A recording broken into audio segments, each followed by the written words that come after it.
کرام آپ کی نظروں کے سامنے ہے میرے بعد اس سے بہترین خطاب آپ کو سماعت فرمانے ہیں۔ تھوڑی دیر کے لیے میں آپ کے سامنے حاضر ہوں۔ قرآن مجید کی آیت کریمہ میں نے پڑھی ہے فَانْكِحُوا مَا طَابَ لَكُم مِّنَ النِّسَاءِ، نکاح کرو ان عورتوں سے جو تمہیں پسند آئے، جو تمہیں بھائیں۔ نکاح کرنا سرکار دو عالم صلی اللہ تعالی علیہ وسلم کی بڑی عظیم اور پیاری سنت ہے۔ نکاح کرنا سنت بھی ہے، نکاح کرنا فرض بھی ہے، اور نکاح کرنا حرام بھی ہے۔ نکاح کرنا فرض اس وقت ہوتا ہے جب لڑکی ہو یا لڑکا اور جوان ہو گئے، شادی کی عمر پہنچ گئی، اور انہیں یہ اندیشہ ہو کہ اگر ہمارا نکاح نہ ہوا، ہماری شادی نہ ہوئی، تو ہم غلط راستہ اختیار کر لیں گے، کسی برائی میں مبتلا ہو جائیں گے اگر ہمارا نکاح نہ ہوا، تو اس وقت نکاح کرنا فرض ہوتا ہے۔ جب یہ گمان ہو کہ اگر ہمارا نکاح نہیں ہوا تو ہم غلط راستہ اختیار کر لیں گے، تو نکاح کرنا فرض ہے۔ اور غالباً آج کے دور میں تو جتنے جیسے ماحول ہیں غالباً 90-95% نکاح کرنے فرض ہی۔ بعض کے بچے منہ سے کہہ رہے ہیں اور نکاح کرنے شادی کرنے تیار نہیں، پھر بھی تیار نہیں۔ حضرات، تو نکاح کرنا اس وقت فرض ہوتا ہے جب ہمیں یہ گمان ہو، لڑکا ہو یا لڑکی، جب یہ گمان ہے کہ ہماری اگر شادی نہ ہوئی، نکاح نہ ہوا، تو ہم کسی کوئی غلط راستہ اختیار کر لیں گے۔ اور اگر گھر والوں نے نکاح نہ کیا، شادی نہ کی، تو وہ بچے تو گناہگار ہوں گے ہی، ساتھ میں گھر والے جو ذمہ دار ہیں، ماں باپ ہیں، وہ بھی برابر کے گناہ میں ان کے شریک ہوں گے۔ اور نکاح کرنا اس وقت سنت ہوتا ہے جب لڑکی یا لڑکا جوان ہو گئے، اور ہمیں یہ گمان ہے، یقین ہے کہ اگر ہمارا نکاح نہ ہوا تو ہم کوئی غلط راستہ اختیار نہیں کریں گے، کوئی غلط راستہ اختیار نہیں کریں گے۔ اور نکاح ہو گیا تو نکاح کے بعد کی جو ذمہ داریاں ہیں، ضرورتیں ہیں، ان کو ہم پورا کر لیں گے، تو اس وقت نکاح کرنا سنت ہے۔ اور نکاح کرنا حرام جب ہوتا ہے جب گمان ہو کہ اگر ہمارا نکاح ہو گیا تو بعد کے جو نکاح کے بعد کے حقوق ہیں وہ ہم ادا نہیں کر پائیں گے۔ بہت سارے حقوق ادا نہیں کر پائیں گے، یقین ہے، تو نکاح کرنا اس حالت میں حرام ہے۔ بلا وجہ کسی کی زندگی خراب کرنے کے لیے نکاح کرے، اس سے بہتر ہے کہ نکاح کرے ہی نہیں جب بات کی ضروریات کے قابل اگر انسان نہیں ہے تب۔ اور نکاح وہ عظیم چیز ہے، اگر انسان نکاح کرے، دیکھیے نکاح ایک وہ چیز ہے، نکاح میں یہ ضروری ہے، نکاح کیا جاتا ہے کہ یہ وقت مقرر کر کے تو کیا نہیں جاتا کہ ہم مہینے کے لیے کر رہے ہیں، سال بھر کے لیے کر رہے ہیں، اس ارادے سے کریں تو نکاح ہوگا ہی نہیں۔ نکاح تو زندگی بھر کے لیے کیا جاتا ہے، زندگی بھر کے لیے کیا جاتا ہے۔ نکاح کرتے ہوئے یہ اگر گمان یہ کر لیں کہ ہم نکاح کر رہے ہیں عارضی طور پر، ہم چھوڑ دیں گے، یا ہم 1 سال کے لیے کر رہے ہیں، کیا ہے، تو اس حالت میں نکاح ہوگا ہی نہیں۔ نکاح میں یہ ضروری ہے، نکاح کرنے والے کے لیے ارادہ ہو کہ ہم زندگی بھر کے لیے کر رہے ہیں۔ محبت کے رشتے بڑے اچھے ہوتے ہیں وہ لوگ جو محبت کا رشتہ ایک مرتبہ کرتے ہیں اور ہمیشہ اس کو نبھایا کرتے ہیں۔ نکاح ایک مرتبہ کیا جائے، ہمیشہ اس کو نبھایا جائے، یہ انسان کے لیے ضروری ہے، بڑے اچھے ہوتے ہیں وہ لوگ۔ جوڑنا اہل حق کی فطرت ہے، اور توڑنا اہل باطل کا کام ہے، اہل حق کا کام نہیں۔ نکاح کا رشتہ ایک مرتبہ کریں، زندگی بھر محبت سے نبھائیں، وہ خدا اور رسول کو وہ بندے بڑے پسند ہوتے ہیں جو محبت کے ساتھ میں ازدواجی زندگی کو میاں بیوی آپس میں محبت کے ساتھ میں گزارا کرتے ہیں. توڑنا اہل حق کا کام ہے، توڑنا اہل باطل کا کام ہے، جوڑنا اہل حق کا کام ہے. جب فرعون نے خدائی کا دعویٰ کیا، شیطان آیا اور شیطان نے ابلیس نے آ کر کے کہا کہ تو بڑا خدا بن بیٹھا، تو نے کس لیے خدائی کا دعویٰ کر دیا؟ کہا کہ میرے پاس حکومت ہے، دولت ہے، فوج ہے، سب کچھ ہے، خدائی کا دعویٰ اس لیے کر دیا، سب کچھ ہے میرے پاس، میں کیا نہیں کر سکتا؟ شیطان نے کہا اگر ایسا ہی تو کر سکتا ہے تو ایک سیب کا درخت تھا، کہا کہ اس کو توڑ کر کے تو مجھ کو دکھا، توڑ کر کے دکھا، پھر میں سوچوں گا تجھے خدا ماننا ہے یا نہیں ماننا. نمرود کے لیے کیا بھاری تھا، ہاتھ بڑھایا اور سیب کو توڑ لیا. کہا دیکھ میں نے سیب کو توڑ لیا ہے، تو مجھ کو خدا مان.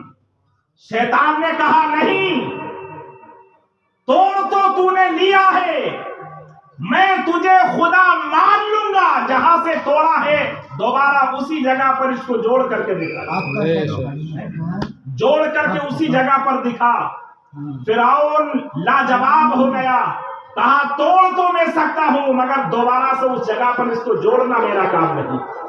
اس سے پتہ چلتا ہے جوڑنا اہل حق کا کام ہوتا ہے، توڑنا اہل باطل کا کام ہوتا ہے. بڑے اچھے ہوتے ہیں وہ لوگ جو محبت کے رشتے کو ایک مرتبہ کرنے کے بعد میں زندگی بھر اس کو محبت کے ساتھ میں نبھایا کرتے ہیں، محبت کے ساتھ میں نبھایا کرتے ہیں. بڑے سرکار دو عالم صلی اللہ تعالی علیہ وسلم نے جو طریقے بتائے، ان طریقوں کے مطابق ہم زندگی گزاریں، ازدواج کی زندگی.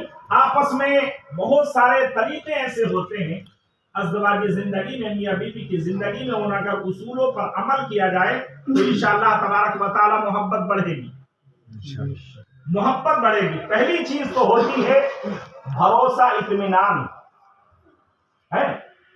شوہر کو بیوی پر بھروسہ نہیں اور بیوی کو شوہر پر بھروسہ نہیں، ازدواجی زندگی میں کبھی خوشحالی نصیب نہیں ہو سکتی، کبھی خوشحالی نصیب نہیں ہو سکتی. شادی ہو گئی اور بات کہیں فون پر، بات کسی سے، میل محبت کی باتیں کسی سے، اس طریقے سے زندگی برباد ہونے کے علاوہ کچھ نہیں ملا کرتا.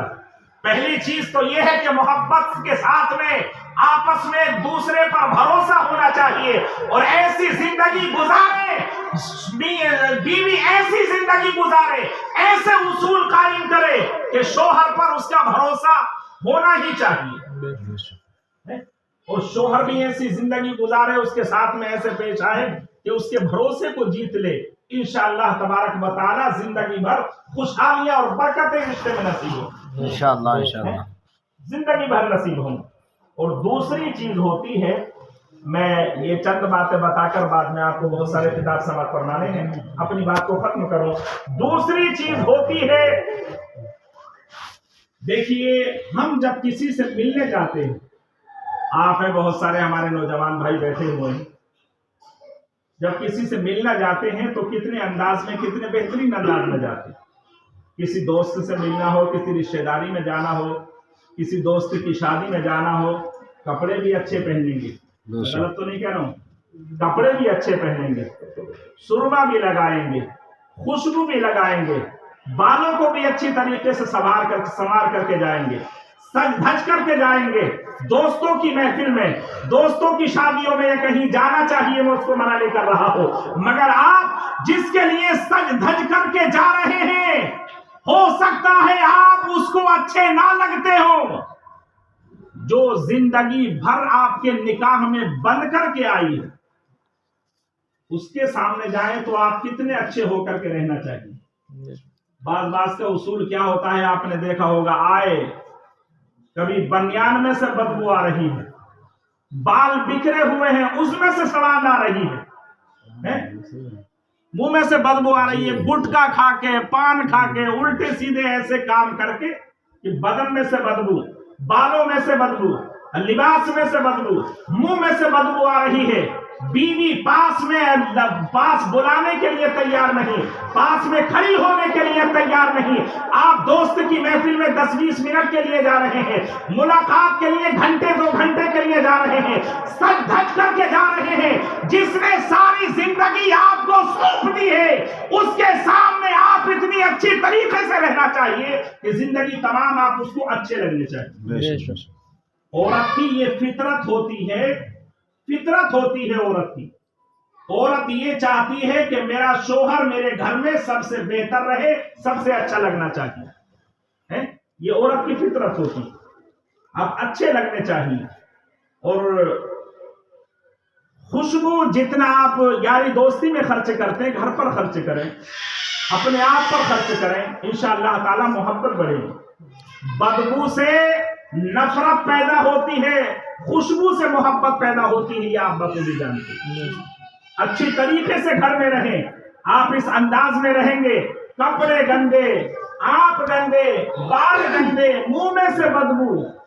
عورت اور میاں بیوی میں کبھی محبت پیدا ہو ہی نہیں سکتی. تو صاف ستھرے طریقے سے رہیں. جس کے ساتھ زندگی آپ کو گزارنی ہے اس کے سامنے اچھے طریقے سے صاف ستھرے طریقے سے رہیں، بند سنور کر کے رہیں. انشاءاللہ تبارک و تعالی میاں بیوی کی زندگی میں محبت اور برکتیں نصیب ہوں.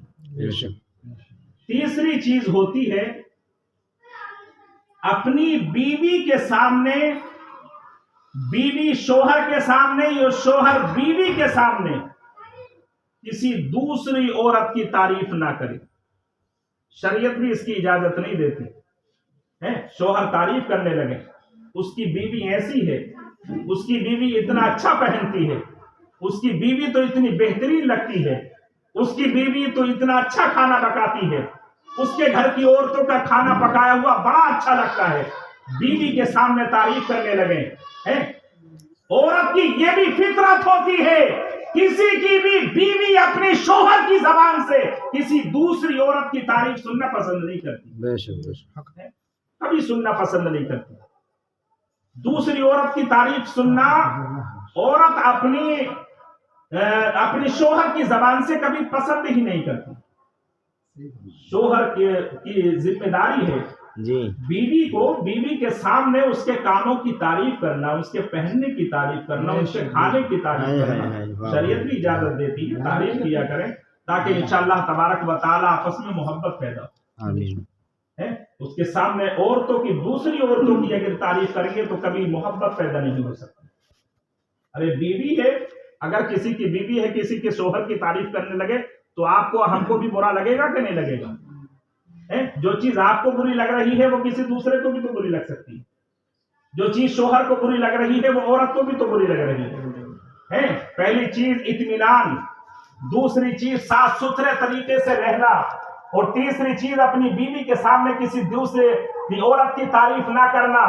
اور چوتھا اصول محبت کا یہ ہے، عورت کے سامنے اس کی ماں کو، اس کے باپ کو، اس کے بھائی کو، بہن کو کبھی انسان شوہر گالی نہ دے.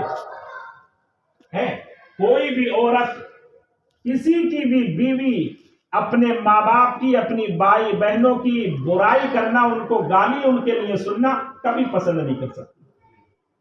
شوہر رات دن گھر والوں کو اس کو گالی دے، ماں باپ کو گالی دے، بھائی بہنوں کو گالی دے، بھلے سے آپ کے مجبوری میں آپ کے گھر میں رہے گی، مگر جو محبت دل کے اندر ہونا چاہیے وہ کبھی پیدا نہیں ہو سکتی. کبھی پیدا نہیں ہو سکتی. تو اس کے ماں باپ کی، اس کے بھائی بہنوں کی برائی کر کے کبھی آپ شوہر اپنی بیوی کے دل میں جگہ بنا ہی نہیں سکتا ہے. ان چند اصولوں پر عمل کریں گے، ازدواجی زندگی انشاءاللہ تبارک و تعالی آپ کو زندگی میں، ازدواجی زندگی میں خوشحالیاں نصیب ہوں گی. آپ ان کی تعریف بھی ایسے ہی کریں، ماں باپ کی طرح ہوتے ہیں ساس سسر بھی. ارے قرآن نے جس کو لتسکنوا الیہا کہا، جس بیٹی کو قرآن نے سکون کا ذریعہ بتایا، وہ سکون کا ذریعہ جن ماں باپ نے آپ کو محبت کے ساتھ میں، فری میں نہیں، لاکھوں روپے خرچ کر کے آپ کو دیا ہو، ان کا ادب اور احترام کرنے کو، ان کی عزت کرنا تو ذمہ داری ہوتی ہے ہماری اور کہ ان کی عزت کریں، احترام کریں، ان کا ادب کریں۔ حضرات اپنی ازدواجی زندگی کو، گلریز بھائی کی شادی ہوئی، اللہ رب العزت اس شادی کو ان کے لیے مبارک فرمائے، ان کی زندگی میں رب کریم برکتیں عطا فرمائے۔